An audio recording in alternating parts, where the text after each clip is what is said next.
Hello बच्चों, ये video आपके लिए काफ़ी इंटरेस्टिंग होने वाला है, काफ़ी इंफॉर्मेटिव वीडियो है। यूपी काउंसलिंग से रिलेटेड मैंने एक वीडियो बना दिया है, उसका लिंक मैं नीचे डिस्क्रिप्शन पे दे देता हूँ और आप लोग उस वीडियो को भी देख लेना। वो ब्रीफ समरी है, करीब 9 मिनट 9.5 मिनट का वीडियो है। ये जो वीडियो आज बनाने वाला हूँ ये काफ़ी इंपॉर्टेंट होगा और काफ़ी इसमें छोटी छोटी चीज़ों को भी मैं इंक्लूड कर रहा हूँ।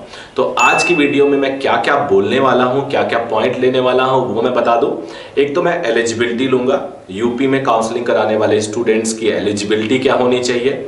उसके बाद एजुकेशनल एलिजिबिलिटी उनकी, थोड़ा बहुत एनआरआई ओसीआई, लेकिन इसमें एनआरआई और ओसीआई में ज़्यादा डिटेल नहीं बताऊंगा, बहुत कम स्टूडेंट होते हैं।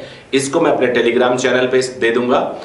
उसके बाद अभिलेखों का सत्यापन कैसे कराया जाएगा, पंजीकरण शुल्क क्या है, सिक्योरिटी डिपॉजिट क्या है, और त्याग पत्र दिए जाने के संदर्भ में, यानी अपनी सीट आप छोड़ देते हो, रिजाइन कर देते हो, उसका क्या होगा, उसके क्या प्रोसेसेस हैं, काउंसलिंग बोर्ड क्या होता है, reservation government college private colleges में क्या है, बॉन्ड व्यवस्था यूपी में है वो क्या है, और counselling process first round, second round, mop up round, इसकी डिटेल। तो आप लोग चैनल को जरूर सब्सक्राइब कर लेना क्योंकि काफी इंपॉर्टेंट पॉइंट है ये। और इससे रिलेटेड डॉक्यूमेंट्स भी मैं अपने टेलीग्राम चैनल पे डाल रहा हूँ। टेलीग्राम चैनल को भी आप सब्सक्राइब कर लीजिए। मेरे साथ आप इंस्टाग्राम पे जुड़िए, ट्विटर पे जुड़िए, कू पे जुड़िए, या फेसबुक पेज है मेरा, उसको सब्सक्राइब करिए।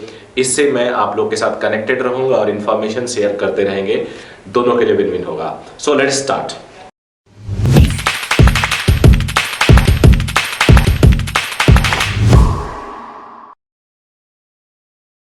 सबसे पहले मैं एलिजिबिलिटी की बात करता हूं। एलिजिबिलिटी में हम लोगों ने बेसिकली 3 टाइप के पॉइंट डिस्कस करना है। पहला तो वो सारे बच्चे एलिजिबल होंगे इस काउंसलिंग में प्रोसेस पार्टिसिपेट करने के लिए जिन्होंने नीट क्वालिफाई किया हो, जिन्होंने पूरे प्रोसेस को फॉलो किया हो, और जिन्होंने upneet.gov.in पे रजिस्ट्रेशन कर रखा हो। तो ये तो प्राइमरी एलिजिबिलिटी है। उसके बाद आप उत्तर प्रदेश के मूल नागरिक होने चाहिए, जिसके बारे में वीडियो 1 में भी बता चुका हूं। जो एक शासनादेश था 18/2/2003 में जो प्रारूप निर्धारित किया गया था, उस प्रारूप पे आप मूल निवासी होने चाहिए। अगर आप मूल निवासी नहीं हैं और हाई स्कूल और इंटरमीडिएट या उसके समकक्ष एग्जाम, हाई स्कूल और इंटरमीडिएट या उसके समकक्ष एग्जाम आपने यूपी से दिया हो, तो आपको रेजिडेंशियल डोमिसाइल देने की कोई आवश्यकता नहीं है। तो क्लियर हो गया। पहला, आपको एग्जाम से रिलेटेड, नीट से रिलेटेड एलिजिबिलिटी होनी चाहिए, आप क्वालिफाई किए हो। upneet.gov.in पे आप रजिस्टर्ड होने चाहिए। फिर आप यूपी के नागरिक हो या फिर हाई स्कूल इंटर या उसके समकक्ष एग्जाम आपने उत्तर प्रदेश से पास किया हो। और अगर ये दोनों आप एलिजिबिलिटी क्राइटेरिया के बाद और प्राइवेट कॉलेजेस की बात की जाए तो ये 2 क्राइटेरिया आपके पास होने चाहिए, मूल निवासी या फिर हाई स्कूल इंटर वहां से हो। और अगर आप प्राइवेट मेडिकल कॉलेज चूज करना चाहते हैं तो ये दोनों डोमिसाइल नहीं है, तो भी आप किसी भी प्रदेश से जाके इसमें पंजीकरण करवा सकते हैं, नीट यूजी काउंसलिंग में पार्टिसिपेट कर सकते हैं। प्राइवेट कॉलेज के लिए आपकी डोमिसाइल की जरूरत नहीं होती, यानी आप यूपी के ना तो नागरिक हो, ना तो आप यूपी से हाई स्कूल और इंटर यानी 10th और 12th भी नहीं किया हो, तो भी आप यूपी के प्राइवेट कॉलेजेस में काउंसलिंग कराने के लिए या एडमिशन लेने के लिए एलिजिबल होंगे। इसके बाद एजुकेशनल एलिजिबिलिटी जो है वो सारी वही है, इसके बारे में मैं ज्यादा टाइम नहीं वेस्ट करना चाहता। 17 ईयर्स ऑफ एज हो उस साल 31 दिसंबर तक, जिस साल आप एडमिशन ले रहे हो। तो अब देखो इस साल 2022 में एडमिशन ले रहे हो तो ये 2022 नहीं माना जाएगा, ये 2021 का एडमिशन है। तो 31 दिसंबर 2021 तक आप 17 ईयर्स ऑफ एज होने चाहिए। और मैक्सिमम लिमिट है जनरल कैंडिडेट के लिए 25 ईयर्स, बाकी सारे कैंडिडेट के लिए ये है 30 ईयर्स, 5 साल बढ़ जाता है। इसके बाद जो एनआरआई और ओसीआई है, ओसीआई मतलब overseas citizen of India, NRI non resident Indians, इन सब के लिए कुछ बेसिक रूल्स हैं। ये मैं आप लोग को अपने टेलीग्राम चैनल पे इसका डिटेल मैं दे देता हूं। फिर आ जाते हैं हम उसके बाद और भी जो एलिजिबिलिटी है, हाई स्कूल, इंटर, डिप्लोमा। आप सबको अच्छी तरह से पता है कि यहाँ पे एक खास बात है कि आप लोग प्राइवेट या ओपन स्कूलिंग से नहीं होने चाहिए। मैं आपको क्लियरली पढ़ के सुना देता हूं। Candidates who have pass 10+2 from open school or as private candidate shall not be eligible to appear for national eligibility cum entrance test. Furthermore, a study of biology, biotechnology as an additional subject at 10+2 level also shall not be permissible. इसके बाद बोला है the candidate who have passed 10+2 level with biology as an additional subject will also be eligible for MBBS as per Honorable Supreme Court, जिनको एक writ petition डाला गया था 24/9/19 में, तो उसमें एडिशनल सब्जेक्ट को अलाउ कर दिया गया था, लेकिन प्राइवेट वालों को अलाउ नहीं किया गया है। इसमें और है which is equivalent to 10+2 higher secondary higher या senior secondary examination after a period of 12 years study. The last 2 years of such study comprising of physics, chemistry, biology oblique biotechnology, at least 2 years in such study, physics, chemistry, biology or biotechnology, which shall include practical test in these subjects and mathematics or any other elective subject with English at a level not less than core course for English as prescribed by National Council of Education and Research। तो ये एक basic बात है। कई बार open schooling को हम लोग बोलते हैं कि पूरे इंडिया में हर जगह ये एलिजिबल है, आप IAS बन सकते हो इससे, लेकिन आप डॉक्टर नहीं बन सकते ओपन स्कूलिंग को लेके। अब आ जाते हैं अभिलेखों का सत्यापन। तो अभिलेखों का सत्यापन हाई स्कूल तथा इंटर की मार्कशीट तथा उसका प्रमाण पत्र दैट इज सर्टिफिकेट सक्षम अधिकारी द्वारा उत्तर प्रदेश शासन द्वारा निर्धारित प्रारूप पर निर्गत डोमिसाइल सामान्य निवास प्रमाण पत्र, यानी आप वहां से हाई स्कूल इंटर किए हो तो इसकी जरूरत नहीं पड़ेगी। सामान्य अधिकारी द्वारा आरक्षण के दावे से संबंधित अभिलेख, ये पूरा का पूरा आपके यूपी फॉर्मेट के हिसाब से होना चाहिए, एक्सेप्ट अगर आप फिजिकल PWD है, पर्सन विद डिसेबिलिटी, दिव्यांग, या फिर आप NCC का सर्टिफिकेट रखे हैं, बी कैटेगरी का सर्टिफिकेट, तो ये नेशनल प्रारूप पे है, बाकी स्टेट प्रारूप पे है। स्वतंत्रता संग्राम सेनानी के आश्रितों के लिए प्रमाण पत्र उत्तर प्रदेश सरकार द्वारा जारी किया जाए, प्रारूप पर ही मान्य होगा। भूतपूर्व सैनिक, युद्ध में अपंग, सेवानिवृत्त, शहीद के पुत्र पुत्री के लिए प्रमाण पत्र उत्तर प्रदेश सरकार द्वारा जारी प्रारूप पर ही मान्य होगा। उसके बाद ये जो नोडल सेंटर्स हैं सरकारी कॉलेजेस के लिए, ये नोडल सेंटर है KGMU, doctor Ram Manohar Lohia medical college Lucknow, GSVM medical college Kanpur, SN medical college Agra, LLRM medical college Meerut, MLB medical college Jhansi, BRD medical college Gorakhpur, Uttar Pradesh MLN medical college Prayagraj, Uttar Pradesh आयुर्वेदिक संस्थान सैफई इटावा, राजकीय मेडिकल कॉलेज आजमगढ़, राजकीय मेडिकल कॉलेज अंबेडकर नगर, राजकीय मेडिकल कॉलेज कन्नौज, GMC जिसे short में कहते हैं GMC Jalaun, GMC Saharanpur, GMC Banda, GMC Badaun, राजकीय स्वशासी मेडिकल कॉलेज अयोध्या, राजकीय आयुर्वेदिक संस्थान ग्रेटर नोएडा, स्वशासी राज्य चिकित्सा महाविद्यालय शाहजहांपुर। उसके बाद जो प्राइवेट मेडिकल और डेंटल कॉलेजेस के लिए जो अभिलेखों का सत्यापन होगा, नोडल सेंटर है वो KGMU के लिए करीब 4-5 कॉलेजेस हैं। उसके बाद इसमें career institute of medical sciences Lucknow, Era's institute of medical sciences Lucknow, TS Mishra medical college and hospital Lucknow, integral institute of medical science Lucknow, Prasad में institute of medical sciences Lucknow, career institute of medical science Lucknow, Saraswati dental college Lucknow, ये dental थे 2 और 5 normal college थे। RML Lucknow में Hind medical college Barabanki, Mayo institute of medical sciences Barabanki, Hind institute of medical sciences Sitapur का nodal centre है। और dental इसमें कौन कौन है? Sardar Patel PG of dental sciences Lucknow, BBD college of dental sciences Lucknow, Chandra dental college Barabanki. उसके बाद GSVM मेडिकल कॉलेज कानपुर में क्या क्या है? Rama institute of medical sciences Kanpur का, Saraswati medical college, Narayana medical college. उसके बाद इसमें 2 डेंटल भी अटैच्ड हैं, Rama dental college Kanpur, Maharana Pratap dental college and hospital Kanpur. SN medical college Agra में क्या है? KD medical college Mathura, FH medical college Agra, Krishna Mohan medical college Mathura, KD medical college Mathura. फिर ये दोनों dental college, KD dental college Mathura. LLRM medical college Meerut में कौन कौन है कनेक्टेड? सुभारती मेरठ है, GS medical college Hapur, Saraswati institute of medical sciences Hapur, national capital region institute of medical science Meerut, Rama medical college Hapur. और dental भी इसमें है, सुभारती डेंटल, कालका dental Meerut, RDST dental college Modinagar, DG college of dental science and research Modinagar, बाकी बिहारी डेंटल कॉलेज गाजियाबाद। और MLN medical college में कौन है? हेरिटेज ग्रुप के कॉलेजेस हैं इसमें, मेडिकल साइंस वाराणसी और यूनाइटेड इंस्टीट्यूट ऑफ प्रयागराज, ये 2 कॉलेजेस हैं। बीआरडी मेडिकल कॉलेज में 2 बीडीएस अटैच्ड हैं। Purvanchal institute of dental sciences Gorakhpur, dental college Azamgarh. Medical college Saharanpur में कौन कौन अटैच्ड है? मुजफ्फरनगर मेडिकल कॉलेज मुजफ्फरनगर, ये प्राइवेट कॉलेज है। राजकीय आयुर्वेदिक संस्थान ग्रेटर नोएडा से कौन कौन अटैच्ड हैं? School of medical sciences Sharda university Greater Noida, Noida international institute of medical sciences. अब बाकी बरेली इंटरनेशनल विश्वविद्यालय बरेली से Rohilkhand, Varun Arjun medical college Shahjahanpur, Rajshree medical college Bareilly, Shri Ram Murti Bareilly है। तीर्थंकर मुरादाबाद से कौन कौन अटैच्ड है? तीर्थंकर मेडिकल कॉलेज मुरादाबाद खुद है। Venkateshwara institute of medical sciences Amroha है। तो ये है, आपने देखा कि यहाँ पे नोडल सेंटर है, यहाँ पे जाके आप अभिलेखों का सत्यापन करा सकते हैं। उसके बाद आ जाता पंजीकरण शुल्क। पंजीकरण शुल्क के बारे में मैंने पहले भी बता रखा है, पहले वाले वीडियो में, यहाँ पे थोड़ा सा बता देता हूँ। 2000 रुपये अभ्यर्थी प्रथम चक्र और सेकंड चक्र की काउंसलिंग के लिए, मॉपअप राउंड के लिए 1000 रुपये प्रति अभ्यर्थी। रजिस्ट्रेशन अनिवार्य होगा। किसी भी अभ्यर्थी द्वारा प्रथम चक्र की काउंसलिंग में पंजीकरण नहीं कराया जाता है तथा वह द्वितीय चक्र की काउंसलिंग में प्रतिभाग करना चाहता है तो भी उसे 2000 का पंजीकरण शुल्क जमा कराना होगा। यानी यहां से क्लियर है, अगर आप फर्स्ट राउंड में प्रतिभाग करते हो, नहीं कर पाते हो, सेकंड राउंड में डायरेक्ट जाते हो, तो ये पॉसिबल है 2000 रुपये का रजिस्ट्रेशन फिर भी कराना होगा। धरोहर राशि, धरोहर राशि का मतलब होता है सिक्योरिटी डिपॉजिट।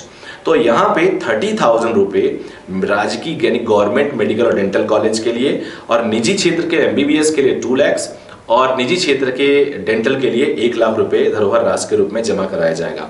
अगर आप 2 लाख रुपए जमा कराते हो सिक्योरिटी, तो आप निजी क्षेत्र का डेंटल भी चूज कर सकते हो और प्राइवेट और गवर्नमेंट का एमबीबीएस भी चूज कर सकते हो। यानी जो हायर अमाउंट अगर आप जमा करते हो तो नीचे वालों के लिए आप ऑटोमेटिकली एलिजिबल हो जाते हो।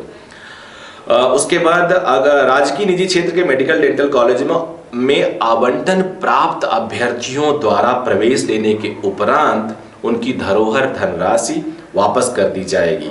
जिन अभ्यर्थियों द्वारा आवंटन के पश्चात प्रवेश नहीं लिया जाएगा उनकी धरोहर धनराशि जब्त कर ली जाएगी।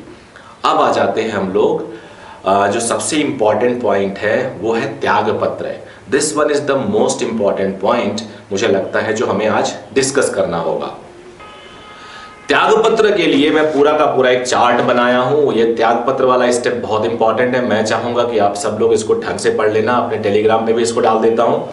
रिट याचिका 267/2017 दारुल सलाम एजुकेशनल ट्रस्ट व अन्य बनाम मेडिकल काउंसिल ऑफ इंडिया में माननीय उच्चतम न्यायालय द्वारा पारित आदेश दिनांक 9/5/2017 के अनुपालन में निजी क्षेत्र के मेडिकल और डेंटल कॉलेज में प्रवेश के संबंध में द्वितीय चक्र की काउंसलिंग की चॉइस फिलिंग प्रारंभ होने के पश्चात अभ्यर्थी को सीट रिक्त करने की अनुमति नहीं होगी।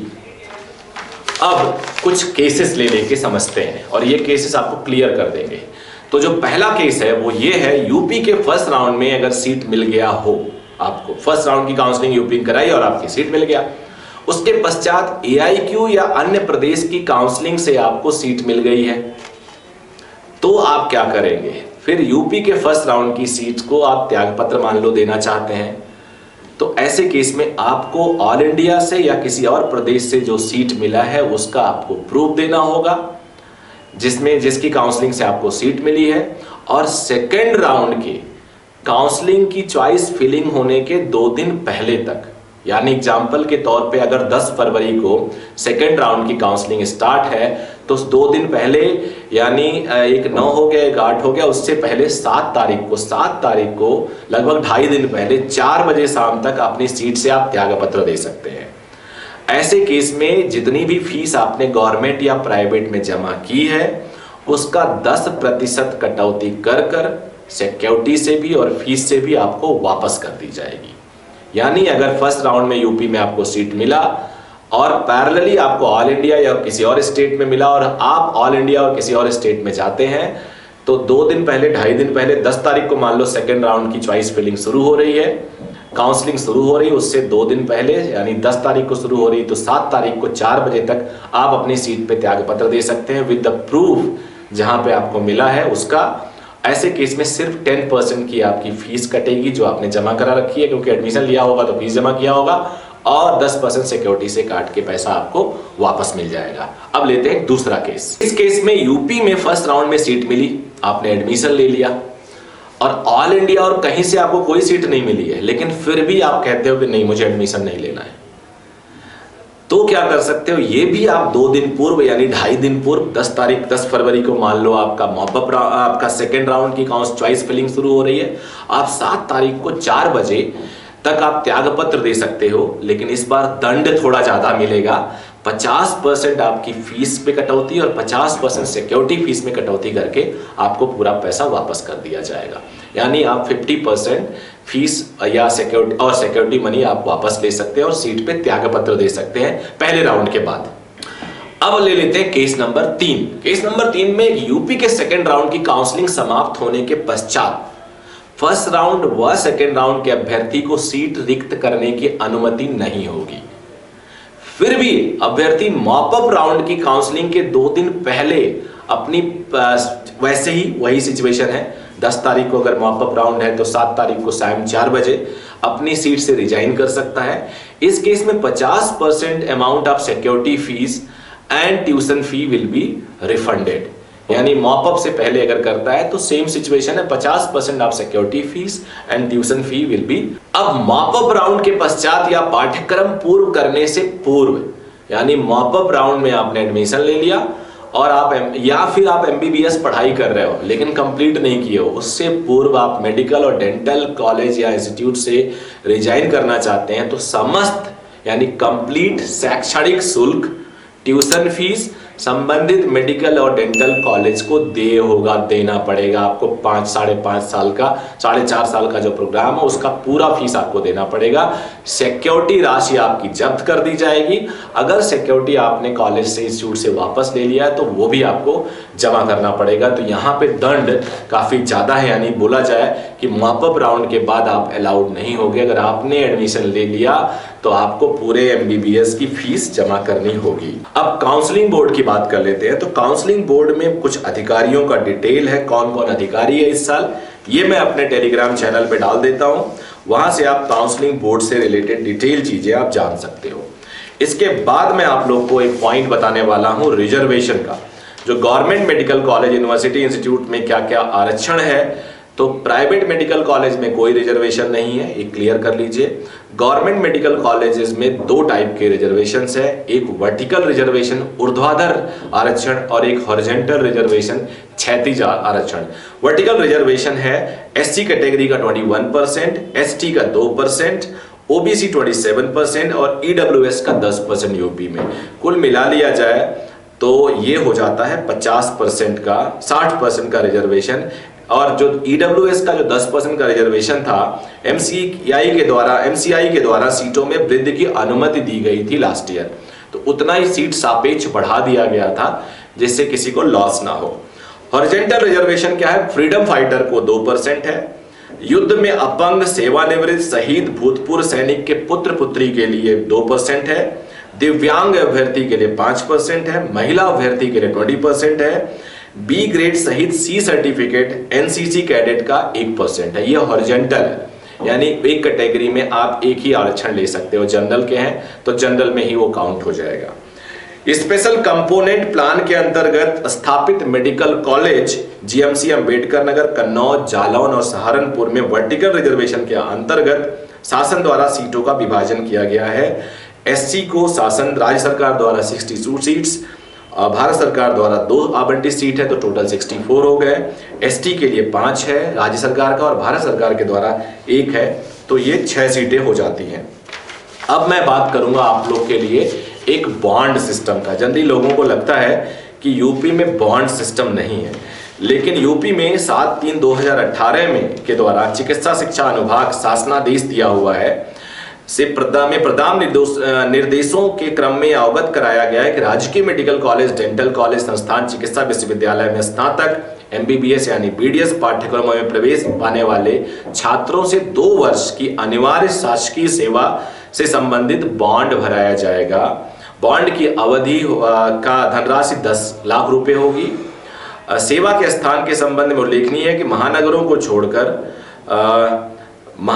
छोड़कर अन्य जनपदों में स्थापित मेडिकल कॉलेज में नॉन पीजीजेआर के रूप में तथा चिकित्सा एवं स्वास्थ्य विभाग के अधीन प्राथमिक स्वास्थ्य केंद्र में संविदा चिकित्सक अधिकारी के रूप में आप उनको कार्य करना पड़ेगा। इसका शासनादेश 7/3/2018 के द्वारा के समय निर्गत किया गया था और वेबसाइट dgmeup.in पर प्रदर्शित हो रहा है। सेवा बॉन्ड में संबंधित अन्य शर्तों के संबंध में शासनादेश का अवलोकन किया जाएगा। और क्या क्या हो जाएगा इसमें थोड़ा शायद हो सकता है क्लैरिटी ना हो।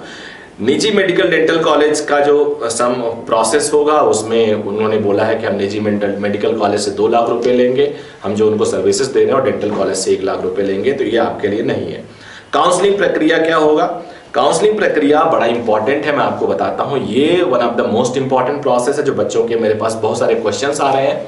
उसमें यह है कि प्रथम और द्वितीय चक्र में संपन्न की जाएगी। अभ्यर्थी को प्रथम चक्र के आवंटित सीट पर प्रवेश प्राप्त करना होगा। आवंटन के पश्चात प्रवेश न लेने की दशा में अभ्यर्थी द्वारा जमा की गई धरोहर धनराशि सिक्योरिटी जब्त कर ली जाएगी। अगर आपको फर्स्ट राउंड में सीट मिली और आपने नहीं लिया तो सिक्योरिटी जमा हो गई, और अब सेकंड राउंड में अगर आप जाते हो तो दोबारा से सिक्योरिटी राशि जमा करनी पड़ेगी। ये प्रोसेस एमसीसी की काउंसलिंग जैसा ही है। फिर आ जाते हैं, प्रथम चक्र में आवंटित प्रवेशित अभ्यर्थी द्वितीय चक्र की काउंसलिंग में प्रतिभाग कर सकेंगे तथा इन्हें पुनः धरोहर धनराशि जमा करने की आवश्यकता नहीं होगी। अभ्यर्थी प्रथम चक्र की काउंसलिंग से आवंटित सीट को द्वितीय चक्र की काउंसलिंग में रीशफल कर सकता है। यानी आपको सीट मिल गई, आप रीशफल करना चाहते हो या आप अपग्रेडेशन के लिए जाना चाहते हो तो जा सकते हो। द्वितीय चक्र की काउंसलिंग से रीशफल होने के उपरांत पूर्व में आवंटित सीट रिक्त होकर किसी अन्य अभ्यर्थी को आवंटित कर दी जाएगी, और रीशफल ना होने की दशा में अभ्यर्थी द्वारा प्रवेश ली गई सीट यथावत रहेगी। ये भी एमसीसी जैसा ही, आपने फर्स्ट राउंड में एडमिशन ले लिया और रीशफल के लिए जा रहे हो, और सेकंड राउंड में अगर आपको नहीं मिलता है कोई कॉलेज तो पहला वाला बना रहेगा, और अगर आपको मिल जाता है तो पहला वाला तुरंत हट जाएगा और वो मिलेगा। इसलिए बोला गया है कि रीशफल के टाइम पुराना वाला कॉलेज लिस्ट में ना दो आप, मतलब वो दोबारा उसको लिस्ट में मत लिखो क्योंकि वो मिला हुआ, उससे बेटर अगर आप चाहते हो तो वो लिखो। अब इसमें एक और बात है, ऐसे अभ्यर्थी जिन्होंने प्रथम चक्र के सीट आवंटित, उन्हें निर्देशित किया गया है द्वितीय चक्र में उस सीट का विकल्प ना भरे। यहां यह भी उल्लेखनीय है कि यदि अभ्यर्थी को प्रथम चक्र की आवंटित सीट ही पुनः आवंटित हो जाती है तो उस अभ्यर्थी को पुनः प्रवेश प्रक्रिया पूरी करनी होगी। ये थोड़ी नई चीज है, यहां पे आप ध्यान देना होगा, अन्यथा उसका अभ्यर्थन निरस्त हो माना जाएगा। उक्त सीट को रिक्त मानते हुए मॉपअप राउंड में उस सीट को भर दिया जाएगा। तो ये एकदम थोड़ा सा आप लोग के लिए एक नई चीज है। अब आ जाते हैं mop up round counselling. Mop up round में प्रतिभाग करने हेतु तो नीट 2021 के अभ्यर्थियों द्वारा 1000 रुपए का पंजीकरण शुल्क, राउंड 1 राउंड 2 में 2000 था, इसमें 1000 जमा करते हुए एनआईसी की वेबसाइट पर पंजीकरण कराना अनिवार्य होगा। पूर्व से पंजीकृत ऐसे अभ्यर्थी जिनकी सिक्योरिटी धनराशि जमा है तथा उन्हें कोई आवंटन पत्र प्राप्त नहीं हुआ, उनको दोबारा पुनः पंजीकरण शुल्क जमा करते हुए पंजीकरण कराना अनिवार्य है, परंतु उन्हें सिक्योरिटी मनी जमा कराने की जरूरत नहीं है। यानी दोबारा रजिस्ट्रेशन फीस जमा करेंगे बट सिक्योरिटी मनी जमा करने की जरूरत नहीं है। मॉपअप राउंड में हेतु वही अभ्यर्थी एलिजिबल होंगे जो नीट यूजी के प्रथम एंड सेकंड काउंसलिंग से कोई भी सीट नहीं मिली, अगर मिली है तो आप एलिजिबल नहीं होंगे। यूपी नीट यूजी 2021 की प्रथम और सेकंड काउंसलिंग से आवंटन प्राप्त प्रवेशित अप्रवेशित त्याग पत्र देने वाले अभ्यर्थी मॉपअप राउंड हेतु एलिजिबल नहीं होंगे। यानी प्रथम और सेकंड काउंसलिंग से प्राप्त आवंटन प्राप्त प्रवेशित यानी जिन्होंने एडमिशन ले लिया है, अप्रवेशित जिन्होंने एडमिशन नहीं लिया है, और त्याग पत्र देने वाले अभ्यर्थी मॉपअप राउंड के लिए एलिजिबल नहीं होंगे। आवंटन के पश्चात प्रवेश प्रक्रिया ऑन स्पॉट पूर्ण की जाएगी। मॉपअप राउंड के आयोजन स्थल के नाम की सूचना upneet.gov.in dgmeup.in पर प्रत्येक से प्रदर्शित की जाएगी। मॉपअप राउंड के समय अभ्यर्थी को समक्ष शैक्षणिक जात प्रमाण पत्र, अन्य आवश्यक प्रमाण पत्र मूल रूप से प्रस्तुत करना होगा, अन्यथा की स्थिति में उसके अभ्यर्थन पर कोई विचार नहीं किया जाएगा। राजकीय सीटों हुई 30,000, निजी क्षेत्र के लिए 2 लाख, डेंटल के लिए 1 लाख की सिक्योरिटी धनराशि बैंक ड्राफ्ट जो आपको पता है डीजीएमई एंड ट्रेनिंग या पेबल एंड लखनऊ के नाम पे दे होगा को प्रस्तुत करना अनिवार्य होगा, और ये धनराशि नकद स्वीकार नहीं की जाएगी।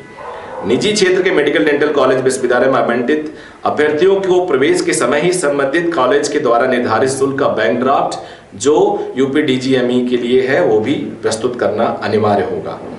यदि मॉपअप राउंड के संपन्न होने के पश्चात निजी क्षेत्र के मेडिकल डेंटल कॉलेज की सीटें रिक्त रह जाती हैं तो ऐसी सीटों में प्रवेश के इच्छुक अभ्यर्थियों से पंजीकरण के समय ही विकल्प प्राप्त किया जाएगा।